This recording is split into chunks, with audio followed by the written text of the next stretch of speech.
Welcome to the second part of the making of my wedding dress, which I took completely apart and now I'm going to show you how I put it back together.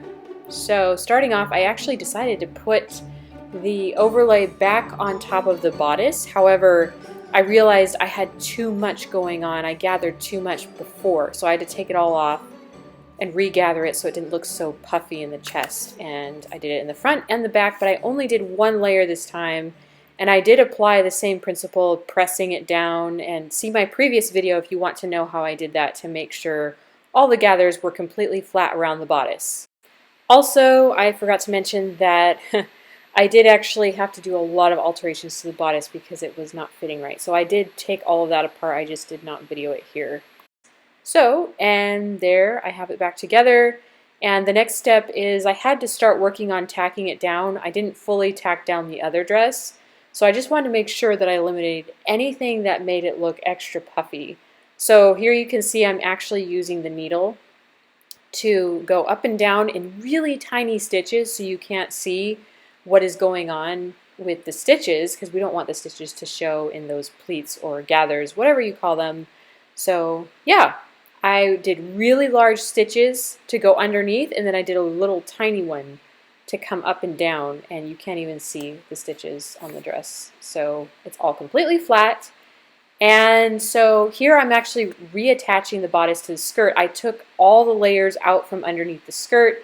All that tooling that I did, I only used a couple layers of the dress. I had to reshape the train and the skirt a little bit to make sure it laid right. So here I am stitching down the actual bodice, and honestly putting it back together was a lot faster than putting it together before because I had less layers, less fabric.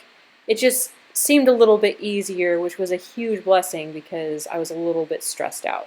So here I decided to add the buttons to the back of the dress, and these are the little loopholes. They're like little loops of elastic.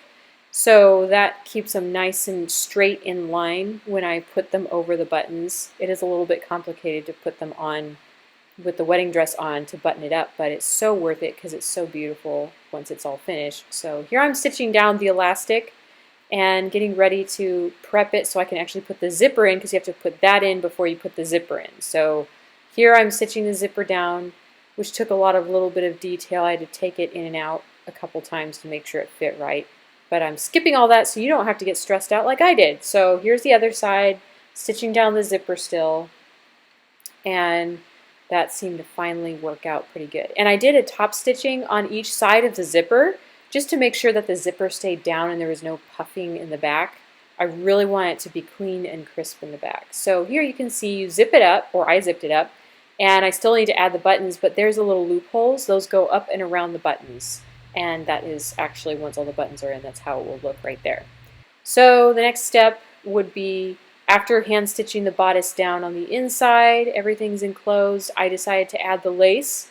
I hand clipped and cut everything. I am so kicking myself because I did not get enough footage of this, of how I did it, but I cut out each flower out of this lace fabric that I had and put it on there by hand, just so I could actually direct the design of how it was draping down this skirt. So there it's partially done. And then over here, I just kept pinning it, and I decided to add it so it was trickling down the skirt a little bit. I hand stitched all the lace down. I did not get a video of that either. I'm so kicking myself, but I was so stressed out. I just couldn't think about videoing anymore. I was almost kind of, in some ways, discouraged, but it turned out really well. And a huge thanks to my friend Anne for bustling the dress the day of the wedding. Ouch! But it turned out great, and I absolutely loved my dress. It wasn't too frilly, but it was just right, super comfortable. It was exactly what I envisioned, and I was most importantly excited to marry Nathaniel. And thanks for watching this video. So sorry that a lot of it was cut out. I wanted to add more detail, but in the moment there was so much going on. But in my future videos I will be much more detailed, so hit that subscribe button, like this video, and I will see you all next time.